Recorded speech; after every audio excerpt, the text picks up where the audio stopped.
Ta-da! We are here with what writers should know. I don't know why I just did that. I am Erica Lance. I'm an author, but I'm also the founder and CEO of Four Horsemen Publications, which is part of the reason you might want to listen to me. And with me today, J.M. Paquette. Hello. I am J.M. Paquette. I write cheesy vampire love triangle fantasy, and I also am an editor and college English professor, and yeah, I write technical books too. Yeah, no, and today we're going to be talking about one of those. So, why they should listen to you is you have a PhD in English literature. So, there's that. You're like an actual doctor. So, Mhm. I do have this rash. No, just kidding. So I can only fix your broken English. can you though? No. Mhm. So what are we talking about today, Jen? We're going to talk about 10 steps to save your editor's sanity. Ooh, 10 steps to say, is there only 10 that will save your editor's sanity? No, this is just the beginning. This is stuff you should do before you send your book to an editor. This is basically years of me complaining about like I wish authors would do these before I get it so that I could like spend my time doing the things that you're really paying me for, not just fixing commas, which I realize is part of it, but it shouldn't be like all of it. No, I agree. I agree. So let's, as a reminder, any of the books we discuss in this show, you can find the links down below. Don't forget to like and subscribe. We have a lot of great content for authors, readers, everybody. So let's talk about the point of view, right? That's what we're talking about today. Yeah, that's where it Or starts. Basically, POV, as the fancy people like to call it. the book is 10 steps and it's divided into 4 parts. And part one is point of view and dialogue, which is where most editors, like I'm talking line editing. So, you know what? We should probably start with like different kinds of editing so that There are different kinds of editing. there are What? different kinds of editing. Oh my So God. when you're a writer and you're done with your book and you're like, okay, I need another pair of eyes on this, you have to decide what you want those eyes to be doing. And please don't make them walk across the room because that's what a lot of people do. It's called a misplaced modifier. It's kind of funny. But anyway, Wow. you basically want to decide like the level of feedback you're looking for. So there's developmental editing, which is Mhm. basically I have a story idea. I want you to make sure my story works. My character arcs are consistent. My character names don't change. My characters don't change place right from where they are. Oh, But come on. for My character's changing names is the best. I What? know. You're looking for overall story feedback. You're not fixing sentences. A developmental editor is not going to do any grammar for you.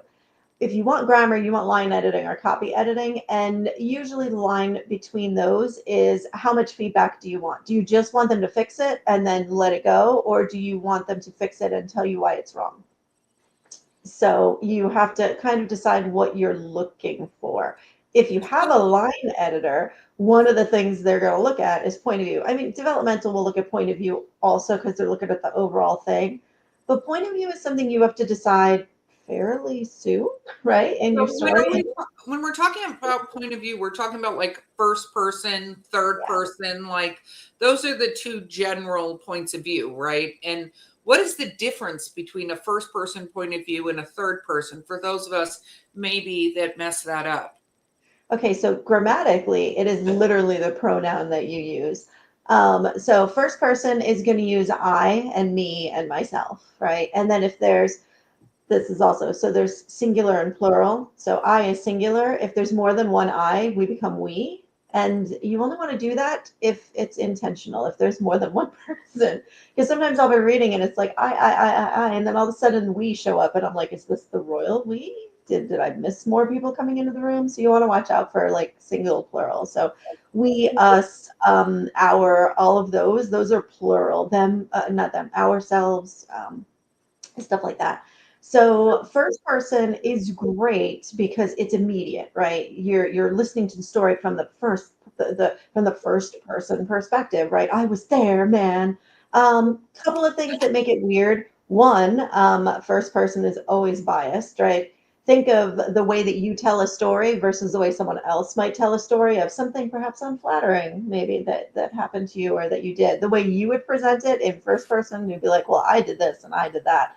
That's going to probably try to paint you in the best light. So first person always does this.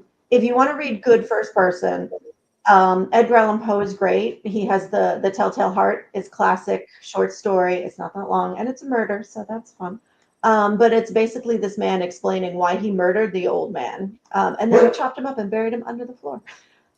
So you get like really into the psychology of the character when you're first person. Hunger Yeah, Games. I will say if you want a modern day take, because it's on Netflix, but there's a Mhm. book for the TV series You, and it's first Yeah, person, and first it is person.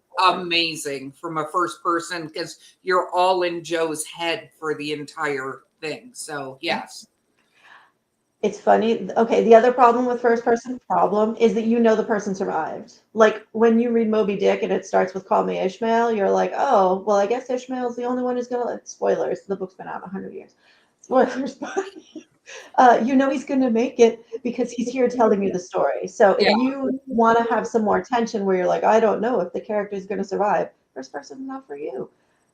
So it's unreliable, but personal, right? So those are the benefits. Now, you just brought up you, and I am going to mention you here for a moment, not the show, the pronoun. There is a point of view. It is second person, and it's where you tell the reader, you do this, you do that. This is fun. It's exciting. It's a little different, but it's hard to maintain. Usually, people who start with you end up shifting to third by the end. Hmm. You're also telling the audience how they feel. So probably the two best short stories. One is by Dennis Lehane, the guy who wrote Mystic River. He has a short story called Until Gwen, and it is Okay. glorious. Basically, it starts with your father picks you up from prison with a hooker named Andy and an 8 ball of Coke in the back seat. So you are immediately an ex-con, and you have a dad who's picking you up with drugs and prostitutes, and then it just I kind of love takes. that. It's such a good time until Gwen. Um, but the problem with second person is that if you, the reader, don't identify with the you that he's talking about, you're still just a spectator. You're outside of the story.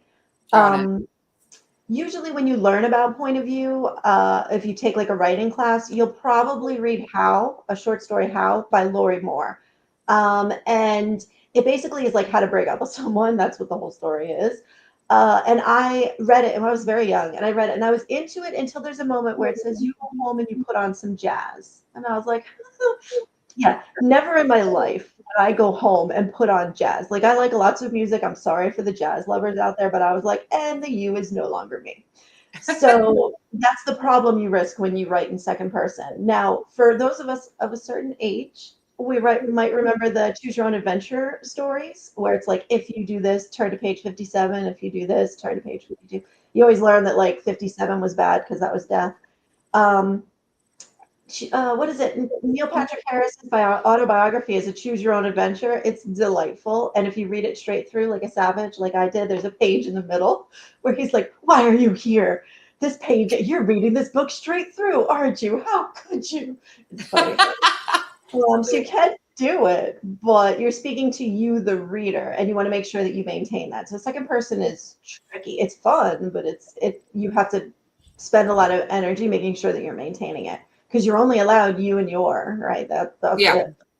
Um, and then third person is the one we're most used to, right? That's he, she, it, they. The only thing, singular, plural, right? If you have a he and then a they, you have to be careful because we're using the singular they now if you don't know the gender.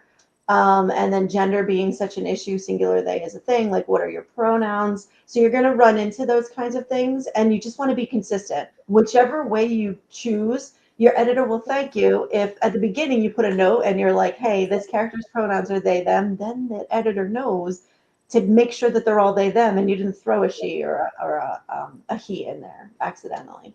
So, Got it. point of Well, view. let's talk a little bit about um, when you're writing from a third person or a first person. Like you mentioned it as I, me, myself. Like that was first person. How, if you want to write the thoughts of other characters, right? What is the best sort of approach to that? because Okay. if I'm writing first person and I'm like, Erica, I went in the room and I murdered this guy and I did this, and none of that's true. You can't take me to the police department. How would I then say this is what Jen was thinking? In first person, you can't unless your characters have telepathy. That's the limit. The first person is limiting. Fun because it's very engaging, right? You get all of the thoughts, but you're only in one person's head. You never get to experience anybody else's thoughts. The other problem with first person is how to visually distinguish a thought from the whole thing, because you're like, well, the whole thing is my thoughts. It's first person. So if you have like a direct thought where, I walked into the room, oh no, the murderer is still here, right? So the way that you show thoughts is you italicize them. They always have to be present tense and italicized to show that that's actually a thought you are having in the moment, not one you had before, not one you're remembering, one that is passing through your mind at the very instant that the thing is happening. So in first person, that line is very blurry, and you have to decide how much of this is internal thoughts of my character and how much is not. I will tell you this. So I wrote my first story, my first series really in first person. I wrote the whole thing in first person. Cloud and Ring was in first person. And I reached the end and I realized my main character got kidnapped and I needed to show what everyone else was doing to rescue her. And I couldn't because I was in first person. So I had to rewrite it. And I rewrote the whole thing. And it was better. It was much better for it. One, because anytime you rewrite a first book, it's always going to be better. But because it allowed me to open up the perspective. And then suddenly I could show what the other characters were thinking. So if you think that that might happen to you, um, keep in mind, maybe write those scenes or plot out that part before you get too far into your first person narrative. The one thing you can do this, it's not very common because it's awkward. If you have a first person narrative and then halfway through or three quarters of the way through, you give another character a chapter, you're like, yeah, yeah, but usually you bounce those. Like a lot of romance is going to be first person, love interest one, first person love interest two. That's how they bounce. So you could do that, but you have to make sure that you only have the same character within each chapter. You can't head hop in first person. Yeah. I like It, that you said that because, as you know, I write a lot of first person. And one of the things I realized in writing first person is exactly what you said about the kidnap scene is I, would have thoughts about how I want something to go. And then I'm like, wait a minute, all I'm going to get is what my characters thinking that other people, like the look on his face seemed like he was upset with me, right? mhm, That's how I can describe what that other character is looking for, like looks like. But maybe the other characters are not upset, and I can do something different with the actions of that character mhm. because maybe my character thinks they're upset, but really that's their passion face, and they're going to grab them and kiss them. Probably not in my books, but it's In my interesting. But doing it that way versus being able to tell through things. And I think the other thing we should touch on a little bit in this is don't over inner monologue, whether you're in first person or third person, but it can get very dangerous in first person that you're just doing inner monologue of the character and not actual showing what is occurring from their mhm. perspective, right? And that's the classic showing versus telling, right? If you are constantly in the character's head, we never see the world around them. You want to show the things instead of telling the reader what's happening, which is what you're doing when you're all in the character's head. Yeah. So, what are some tips you have for people when it comes to trying to choose or stick with their guns on their POV? I tell them write a chapter in the PO, like write it in first person if that's like what your soul wants. And then if it's just a scene or a conversation or even a chapter, rewrite it in third person and see if it feels better, if it flows better. And this is where your beta readers come in really handy. Give them both and see which one resonates more. Because you're too into it, you're too close to it, you're not going to really see which one. So having some outside perspective there is good, and having the same thing in both it's a good writing exercise anyway, because it makes you pay attention to the way that you describe things, the words that you're using that differ from first person to third person. And also, I mean, you learn more about your characters every time you rewrite a scene with them. So That's true. I will put our disclaimer here that we've seen people rewrite the same books forever. So there is a point, and I know you made the point because I've been with you on this journey with Cloudon's Ring, Lyra. I'm not going to talk about how I'm in the book. Anybody who reads it, by the way, could probably easily guess who I am in that book. But one of the things you want to be very careful of is it's one thing to encounter something like that and go, you know what, I need to fix this. It's fine, right? But don't keep rewriting stories over and over again. There's a point where, as I like to say, you have to let it go because, yes, very much like Elsa, because if you don't, you won't move on to the next story. And the truth is, every time you type words, you're getting better at writing. And so guess what? Especially if you do a lot of books, we go back and read our first stories and stuff like that. And they're a little cringy at times to us as authors now because we're like, oh, I would have done this differently, blah, blah, blah. But as Anne Rice says, Val loves to quote this, you are your best writer you are at that time. And you just need to do more work because your readers want more work, not less work. Like that is their whole goal, is to read more of your work.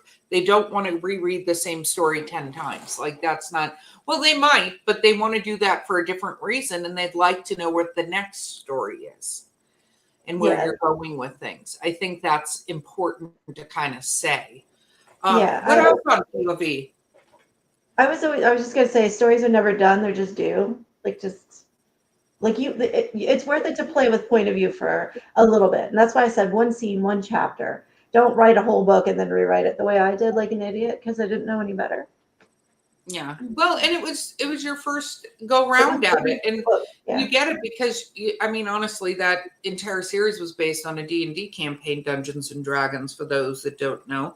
So you were that character. You played that character. So you could go, I'm going to write it from this character's point of view.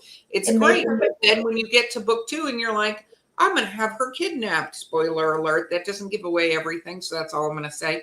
But you can easily see going, okay. And that's one thing you want to think with. If you're writing a duology, a trilogy, 4, 10, you don't know how many you're writing, think about how the adventures are going to go. Because like we brought up you earlier, I think there are 2 books in the U series, maybe 3. I think there's 2, right?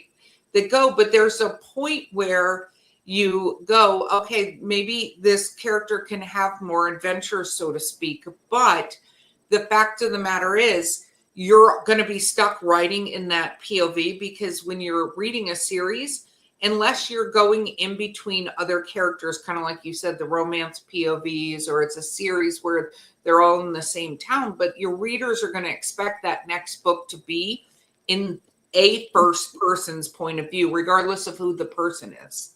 I will say, if you're Diana Gabaldon and you've written Outlander, which the first Outlander is in first person, and then the next 2 are also Claire, the first person, and then she had such a wide cast she wanted to expand. So her later books are, Claire is always in first person, but everybody else is in third person.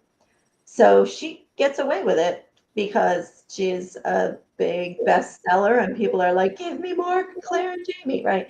So if you find yourself in the position of Stephen King, then people will forgive you for doing that later on in a series. But if you're not, you're taking a risk with people not liking a new format. No, absolutely. So just be aware of that, our fellow friends out there in the world. Okay, so what is the book where they can get all of this insightful information, Jen? It's called 10 Steps to Save Your Editor's Sanity, and it's by J.M. Cat. No, it's by Dr. Jennifer Cat. Look at me. I'm so serious here. All grown up. Yeah, all grown up. Well, that's part of the reason you should read the book and listen to it. So, writers out there, readers out there, just general interested party, this has been What Writers Should Know. So, hopefully this has helped you out. Do not forget to like, subscribe, Everything's in the show notes. You want to follow us, you can follow us there. Check us out, sign up for newsletters, keep yourself informed, and we hope these tips help. And we will see you next time.